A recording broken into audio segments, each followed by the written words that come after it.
नमस्कार दोस्तों, मेरे चैनल मेरे नहीं आपके चैनल कॉन्सेप्चुअल केमिस्ट्री विद आकाश में आपका स्वागत है। और बच्चों, ये जो चैनल बनाया गया है वो आप लोगों के लिए बनाया गया है। और इस पूरे चैनल पर आप जितने भी बोर्ड से संबंधित क्लासेस होंगे उनके लिए हम लोग टॉपिक वाइज टॉपिक यानी कि छोटी छोटी वीडियोस बनाएंगे। बहुत लंबी वीडियोस नहीं होंगी जिनको आप आसानी से पढ़ सकते हो बच्चों। ठीक है, तो छोटी वीडियोस होंगी, आप उनको आराम से, जब भी आपका पेपर नजदीक आ रहा है तो आप बहुत ज़्यादा नोट्स तो पढ़ नहीं सकते उस समय पे, क्योंकि हम लोग जानते हैं इतनी मोटी तो किताब, ठीक, उस किताब में से भी इतने मोटे नोट्स हो जाते हैं, तो उनको पढ़ पाना तो हर बच्चे के बस की बात नहीं होती, और आप बच्चे के क्या किसी के ही बस की बात नहीं होती है। तो हम उनको क्या करेंगे, हम लोग बच्चों छोटे छोटे पार्ट्स में, छोटे छोटे टॉपिक्स में उन वीडियोस को बांट देंगे, जिससे कि बच्चा आसानी से रिवीजन कर सकता है बच्चों। ओके, तो हम क्या करने वाले हैं, आज हम इस इंट्रोडक्शन वीडियो के साथ, जिसमें मैं थोड़ी बहुत अपने बारे में बता दिया है मैंने अपने, और कुछ चैनल के बारे में भी बता दूंगा, और कुछ आप लोगों को थोड़ा सा थैंक यू भी बोलना है, लेकिन वो हम लोग इस वीडियो के बाद बोलेंगे। तो फिलहाल हम लोग क्या करते हैं, इस वीडियो को स्टार्ट करते हैं। आज हम लोग जो चैप्टर करने वाले हैं वो है क्लास 10th का चैप्टर नंबर 1, जिसका नाम है बच्चों रासायनिक अभिक्रिया। ओके, तो जो चैप्टर का नाम है बच्चों हम लोग वो लिख देते हैं। चैप्टर का नाम है रासायनिक अभिक्रिया। रासायनिक अभिक्रिया एवं समीकरण। रासायनिक अभिक्रिया एवं समीकरण। ठीक है बेटा, ये तो हमारा चैप्टर रहा पहला, सभी लोग जानते हैं, हम सभी लोग जानते हैं इस चीज को। अब बेटा इस चैप्टर में हम लोग क्या करने वाले हैं, इस चैप्टर में या कोई भी चैप्टर आपके सामने जब भी आता है तो हम सबसे पहले उस चैप्टर के नाम से ही उसको समझने का प्रयास करेंगे बच्चों। तो सबसे पहले हम लोग समझते हैं कि रासायनिक अभिक्रिया एक्चुअल में है क्या। रासायनिक अभिक्रिया, हम लोग सबसे पहले इसी को समझेंगे। तो बच्चों रासायनिक अभिक्रिया जो होती है वो एक प्रकार का परिवर्तन है। रासायनिक अभिक्रिया बच्चों क्या है, एक प्रकार का परिवर्तन है। और आप जानते हो जब भी परिवर्तन होगा तो परिवर्तन में क्या होता है, परिवर्तन में एक चीज से दूसरी चीज बनेगी, है ना। लेकिन इसी एक चीज से दूसरी चीज के बनने में, यानी कि एक पदार्थ से दूसरे पदार्थ के बनने में उसके गुणों में क्या परिवर्तन हो रहा है, इसको हमको नोटिस करना है। ठीक है, तो अगर किसी एक पदार्थ के से दूसरे पदार्थ के बनने में उसके गुणों में कुछ अंतर पाया जाता है तो उसी को हम लोग बोल देते हैं रासायनिक अभिक्रिया। ठीक है, यानी कि अगर मैं इसकी डेफिनेशन लिखना चाहूं तो इसी तरीके से हम लिख भी सकते हैं, बहुत ही जनरल भाषा में, बहुत ही गांव की देहाती भाषा में भी उसको पढ़ सकते हैं आसानी से। क्या कि रासायनिक अभिक्रिया को हम लोग बोलेंगे वे अभिक्रियाएं, या रासायनिक अभिक्रिया को हम लोग बोलते हैं, तो इस तरीके से लिख सकते हैं कि जिसमें वह परिवर्तन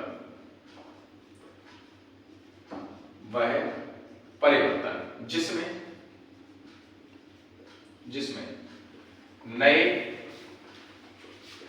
गुणों वाले पदार्थों का निर्माण होता है। नए गुणों वाले पदार्थों का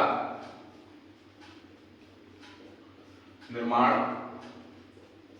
होता है, नए गुणों वाले पदार्थों का निर्माण होता है, तो उसी को हम लोग क्या बोलते हैं, उन परिवर्तनों को बच्चों, उन परिवर्तनों को ही हम लोग रासायनिक अभिक्रिया बोलते हैं। आपको एक बात तो समझ में आ गई होगी ना कि रासायनिक अभिक्रिया इज इक्वल टू परिवर्तन, है ना। तो रासायनिक अभिक्रिया एक परिवर्तन ही है, चेंजमेंट ही है वो। लेकिन उस रासायनिक अभिक्रिया में, यानी कि उस परिवर्तन के अंदर, अगर आपने जिस पदार्थ से, एक पदार्थ से दूसरा पदार्थ बनाया और उस पदार्थ के गुणों में परिवर्तन अगर हो गया तो बच्चों वह परिवर्तन ही क्या कहलाएगा, रासायनिक अभिक्रिया। ओके, समझ में आ गया ना इस चीज को। तो एक बार मैं फिर से बता देता हूं कि रासायनिक अभिक्रिया क्या है। रासायनिक अभिक्रिया एक प्रकार का परिवर्तन है जिसमें जब एक पदार्थ से दूसरा पदार्थ बन रहा होगा तो उसके जो गुण होंगे उनमें बदलाव बहुत ज्यादा पाया जाएगा। ठीक है, इसी प्रकार मैंने इसकी परिभाषा को भी लिख दिया कि वह परिवर्तन जिसमें नए गुणों वाले पदार्थों का निर्माण होता है उसको हम लोग क्या बोलते हैं बच्चों, रासायनिक अभिक्रिया बोलते हैं। अब रासायनिक अभिक्रिया को भी बच्चों हम देखना चाहें दूसरे तरीके से तो हम इस तरीके से देख सकते हैं। जैसे मैं रासायनिक अभिक्रिया को लिख देता हूं, माना हमने A+B से बना दिया है AB। ओके, इस तरीके से हमने इसको बना दिया, सी भी मान सकता हूं, इसको कुछ भी मान सकता हूं। तो A+B से हमने AB बना लिया। तो अभिक्रिया के बच्चों जो प्रारंभ में भाग ले रहे हैं ना, उनको तो हम लोग बोलते हैं क्या, अभिकारक। क्या बोलते हैं बच्चों, अभिकारक बोलते हैं। और अभिक्रिया के फलस्वरूप जो बनके तैयार हो जाता है उसको बोलते हैं हम लोग उत्पाद। ओके, अगर आप चाहें तो इनको वन लाइन में एक बार भी लिख सकते हैं कि अभिकारक क्या होगा बच्चों। तो थोड़ा सा याद करने के हिसाब से हम लोग इसको लिख सकते हैं, अभिकारक क्या होगा, वे पदार्थ जो अभिक्रिया के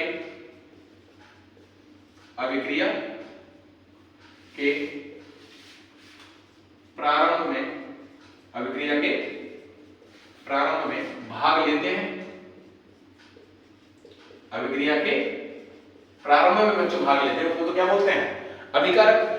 पर अगर मैं उत्पाद की बात करूं तो उत्पाद क्या होगा बालकों? उत्पाद हो जाएगा वे पदार्थ जो अभिक्रिया के फलस्वरूप प्राप्त होते हैं। अभिक्रिया के फलस्वरूप प्राप्त होते हैं। अभिक्रिया के फलस्वरूप प्राप्त होते हैं उनको हम लोग क्या बोलेंगे? उत्पाद। जो यानी कि मैंने अगर a प्लस बी से ab बनाया तो जो a प्लस बी था वो अभिक्रिया के प्रारंभ में भाग ले रहा था, इसलिए उसको हमने बोल दिया क्या? अभिकारक। और उसके बाद जो बच्चों हमारे सामने तैयार हुआ उसको हमने क्या बोल दिया? उसको हमने उत्पाद बोल दिया। अब इसी के आधार पर बेटा रासायनिक अभिक्रिया की एक दूसरी परिभाषा भी हम लोग बोल सकते हैं, है ना? आप साइंस को जैसा सोचते हो कि साइंस में हम लोगों को परिभाषा A to Z जैसी है वैसी की वैसी रटनी है, तो ऐसा बिल्कुल भी नहीं। आप अपने भाषा का भी प्रयोग इसमें कर सकते हो, आपको जो सही लग रहा है, लेकिन बात सही होनी चाहिए। तरीका कैसा भी हो सकता है ना? आपके बोलने का तरीका अलग हो सकता है, जैसे हर किसी के समझाने का तरीका भी अलग होता है ना? उसी प्रकार से आप अपनी बात को जब बोर्ड पर कॉपी पर लिख रहे हो तो आप अलग तरीके से समझा के लिख सकते हो, है ना? आप हाँ बोल नहीं सकते लेकिन लिख तो सकते हो, और लिखा किसी भी तरीके से जा सकता है, बस भाषा का इस्तेमाल अच्छा करना है। ओके, तो हम लोग क्या करेंगे, इसकी ये दूसरी डेफिनेशन का भी इस्तेमाल करने की कोशिश करेंगे और समझने की कोशिश करेंगे कि दूसरी डेफिनेशन क्या हो सकती है। तो मैं इसको बोल सकता हूँ बेटा क्या, कि अभिकारक से, क्या बोलेंगे बच्चों हम लोग? अभिकारक से उत्पाद बनने की क्रिया, उत्पाद बनने की, अभिकारक से उत्पाद बनने की क्रिया को ही क्या बोलते हैं? रासायनिक अभिक्रिया, रासायनिक अभिक्रिया कहते हैं। ठीक है, लेकिन इसमें एक बात हमको याद रखनी है क्या, कि जो उत्पाद के गुण होंगे वो अभिकारक के गुणों से भिन्न होंगे। तो इस बात को भी हम लिख सकते हैं क्या, कि अभिकारक से उत्पाद बनने की क्रिया को रासायनिक अभिक्रिया कहते हैं, जिसमें उत्पाद के गुण अभिकारक से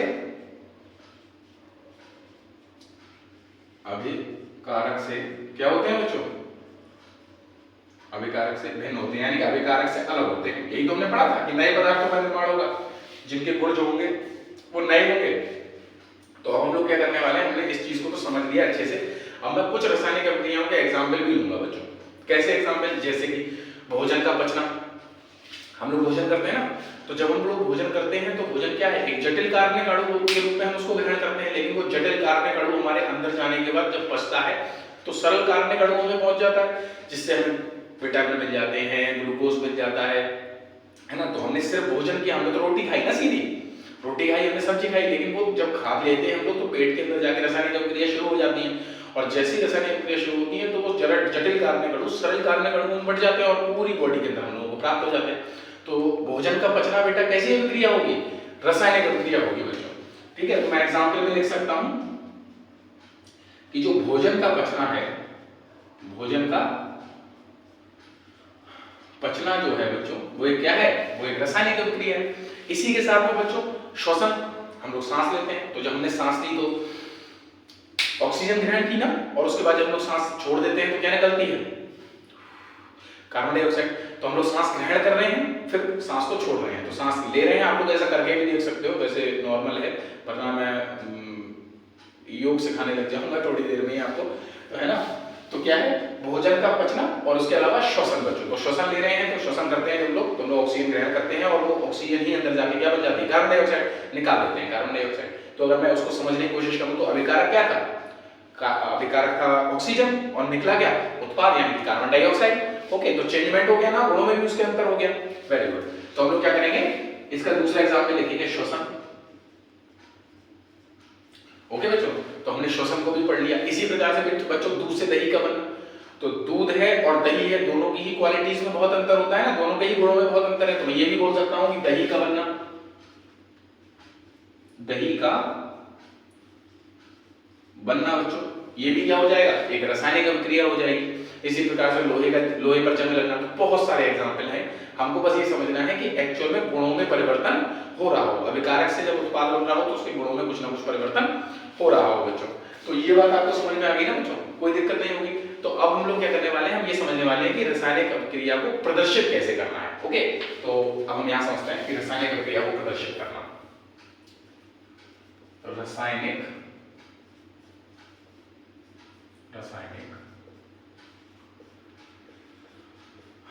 अभिक्रिया को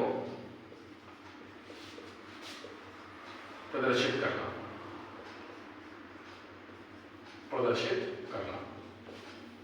तो रासायनिक अभिक्रिया बच्चों एक प्रोसेस है ना, जो कि रासायनिक परिवर्तन के ही अंतर्गत है। रासायनिक परिवर्तन, रासायनिक अभिक्रिया बातें की है। तो अब रासायनिक अभिक्रिया को जब हम लोग पढ़ रहे हैं बच्चों, तो रासायनिक अभिक्रिया को जब हम लोग पढ़ रहे होंगे तो हमको क्या समझ में आएगा कि हम इसको लिखेंगे कैसे। तो आपको एक परिवर्तन है, आपने एक परिवर्तन को पढ़ा है, तो आप उस परिवर्तन को जब बताएंगे तो वो चीज बड़ी हो जाएगी ना। जैसे दूध से दही का बनना ही अगर मैं आपसे पूछूं तो काफी लंबी प्रोसेस है, आप उसको पूरा बताओगे तो उसमें समय ज्यादा खर्च होगा और वो याद रखना भी थोड़ा सा कठिन होगा। तो उसी को आसान करने के लिए बच्चों क्या करते हैं हम लोग रासायनिक अभिक्रिया को प्रदर्शित करना शुरू कर देते हैं। रासायनिक अभिक्रिया को किस तरीके से प्रदर्शित करेंगे हम, आप थोड़ा ध्यान से देखते हैं। तो रासायनिक अभिक्रिया को हम लोग प्रदर्शित करते हैं सबसे पहले शब्द समीकरण से।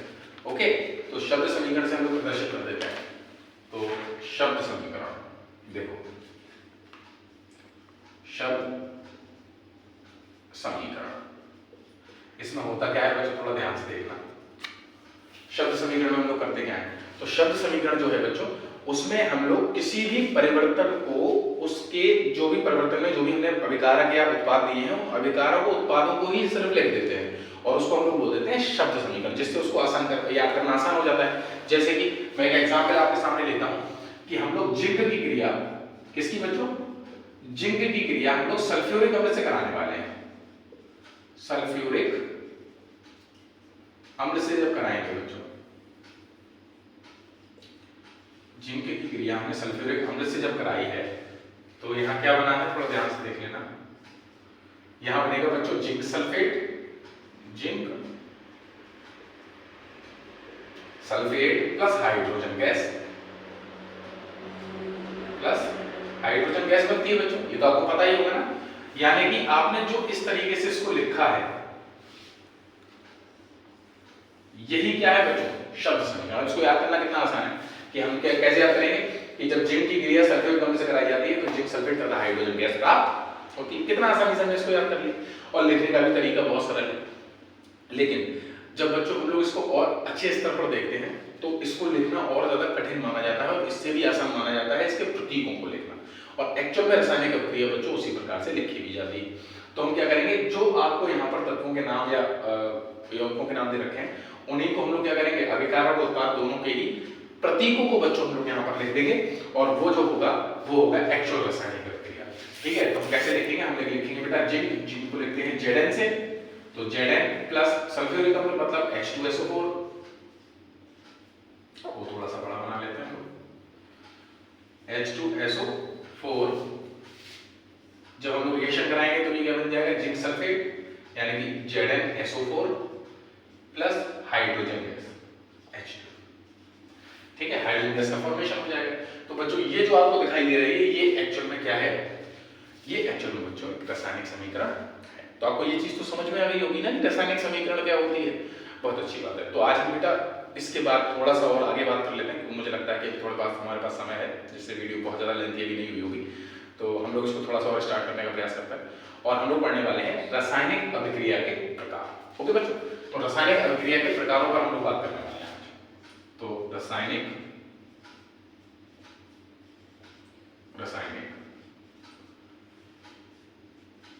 अभिक्रिया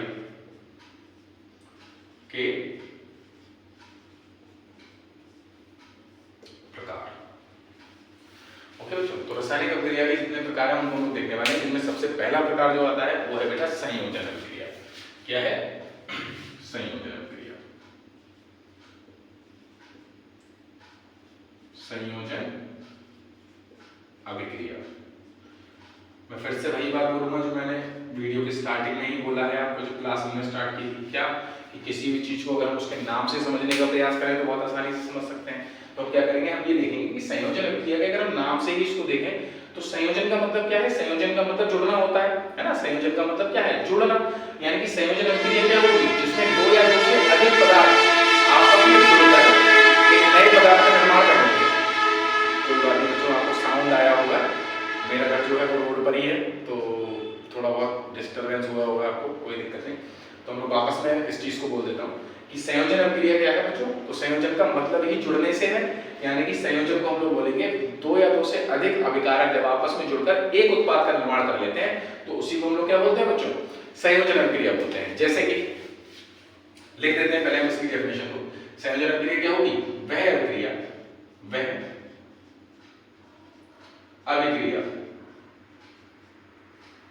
जिसमें दो या दो से अधिक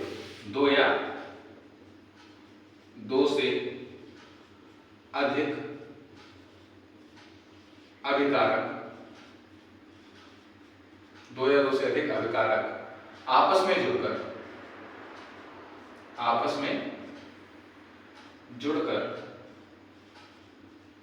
दो या दो से अधिक अभिकारक आपस में जुड़कर एक उत्पाद का निर्माण करते हैं, एक उत्पाद का निर्माण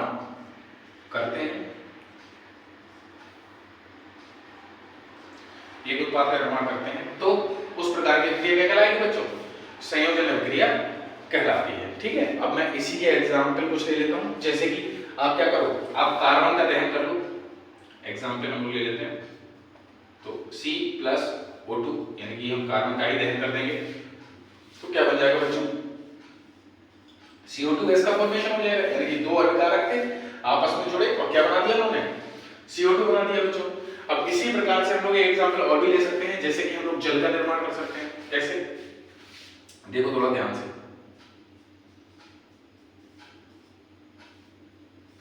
बन जाएगा 2H2। अब आपके दिमाग में आ रहा होगा जल तो सर H2O होता है, आप 2H2O का लिख रहे हो, ये तो एक्चुअली हुआ होता है, तो बेटा उसमें टेंशन लेने वाली कोई बात नहीं है। ये सिर्फ अभिक्रिया को बैलेंस करने के लिए किया गया है और हम आपको बताएंगे भी कि अभिक्रिया को बैलेंस कैसे करता है, लेकिन उसके लिए दूसरी एक वीडियो आएगी आपके लिए, जिसमें हम पूरी तरीके से समझाएंगे आपको कि किस तरीके से रासायनिक अभिक्रिया को बैलेंस किया जाता है। फिलहाल आपको क्या समझना है कि जल की जो फॉर्मेशन हो रही है वो हाइड्रोजन और ऑक्सीजन के मिलने से हो रही है। तो हाइड्रोजन और ऑक्सीजन जब आपस में जुड़ते हैं तब जल का निर्माण कर लेते हैं बच्चों। इसी प्रकार से हम एक रिएक्शन और देख लेते हैं। हम लोग क्या करेंगे, कैल्शियम ऑक्साइड को बच्चों जल के साथ रिएक्शन कराने वाले हैं कैल्शियम ऑक्साइड की। तो कैल्शियम ऑक्साइड का फॉर्मूला आपको पता होगा, क्या होता है? कैल्शियम ऑक्साइड यानी कि CaO, और इसकी रिएक्शन जब हम लोग H2O के साथ कराएंगे बच्चों, तब क्या बन जाता है? कैल्शियम हाइड्रोक्साइड यानी कि CaOH का होल ट्वाइस, जिसको बोलते हैं बच्चों CaOH का होल ट्वाइस। अब इनके नाम भी आप लोग देखना, जितने भी रिएक्शंस आए अब हम लोग जो पढ़ने वाले हैं उसमें जितने भी रिएक्शंस आपके सामने आएंगे ना, आप सभी रिएक्शंस के नीचे अभिकारक के नीचे उनके नाम जरूर लिखते चलना।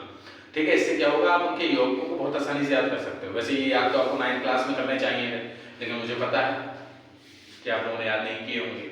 कुछ अच्छे बच्चे भी होंगे जिन्होंने कर लिए होंगे, और जिन्हें नहीं किए होंगे वो भी बहुत अच्छे बच्चे हैं, क्योंकि वो मेरा इंतजार कर रहे थे और मैं आ चुका हूँ। अब आप लोग इस तरीके से याद कर सकते हो। ठीक है, तो बच्चों इसके नाम आप लोग कैसे करके लिख लोगे? जैसे ये है कैल्शियम ऑक्साइड, तो आप हिंदी में ही इसको लिख देंगे कैल्शियम ऑक्साइड। बहुत थोड़ा नीचे जा रहा है तो मैं लिखने में मुझे थोड़ी सी तकलीफ हो रही है, हो सकता है राइटिंग थोड़ा ऊपर नीचे हो जाए। तो कैल्शियम ऑक्साइड, और इधर बच्चों हम लोग लिखेंगे कैल्शियम हाइड्रोक्साइड।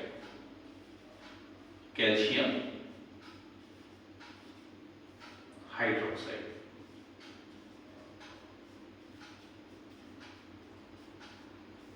ठीक है बेटा, इसी तरीके से आप लोग रिएक्शंस को लिखते जाएंगे। मैं भी इसको लिखवाता चलूंगा ताकि आप लोगों को यौगिकों का नाम आसानी से याद हो सके। ओके बच्चों, इसके बाद हम लोग आज एक रिएक्शन और देखने वाले हैं और बाकी बची हुई रिएक्शंस को हम लोग कल देखेंगे। तो एक रिएक्शन और है जिसका नाम है ऊष्माक्षेपीय अभिक्रिया। क्या है बच्चों? ऊष्माक्षेपीय अभिक्रिया।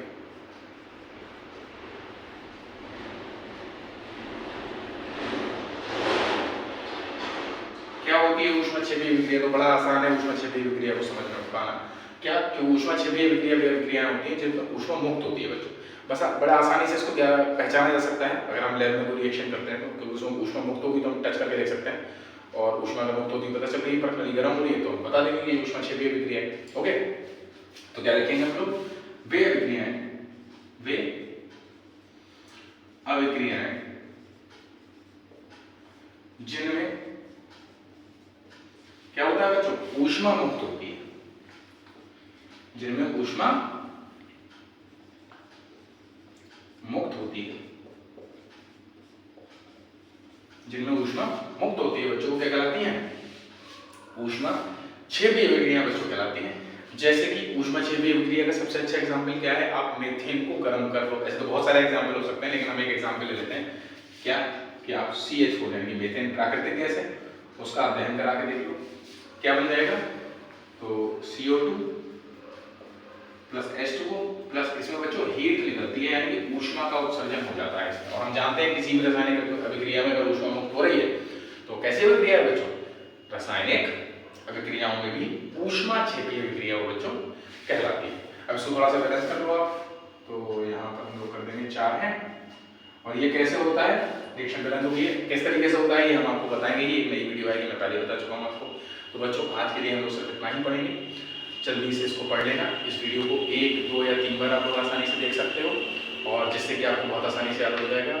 हो सकता है, मैं उम्मीद करता हूँ कि आपको इस वीडियो से फायदा होगा। और लास्ट में मैं एक बात और बोलना चाहूँगा, ये वीडियो जिन बच्चों के लिए आई है वो इस वीडियो को बहुत आसानी से देख सकते हैं, और वो समझ भी गए होंगे कि मैं किन बच्चों की बात कर रहा हूँ। तो बच्चों ये वीडियो आपके लिए ही थी और आप लोग समझ गए होंगे। और हम लोग एक बात और मैं आपको थैंक यू बोलना चाहूँगा सभी बच्चों को, क्योंकि जब मैंने चैनल बनाया तो चैनल बनाने के लगभग 2 दिन तक कोई इस पर वीडियो नहीं आया, लेकिन उसके बाद भी लगभग 100 से ऊपर ही शायद सब्सक्राइबर हो गए थे। तो आप सभी के लिए, जिन्होंने भी इस चैनल को सब्सक्राइब किया है, आप सभी के लिए बहुत बहुत शुक्रिया, धन्यवाद। और बाकी बातें हम लोग करेंगे कल या जब भी वीडियो आएगी, तो तब तक के लिए नमस्कार, शब्द है।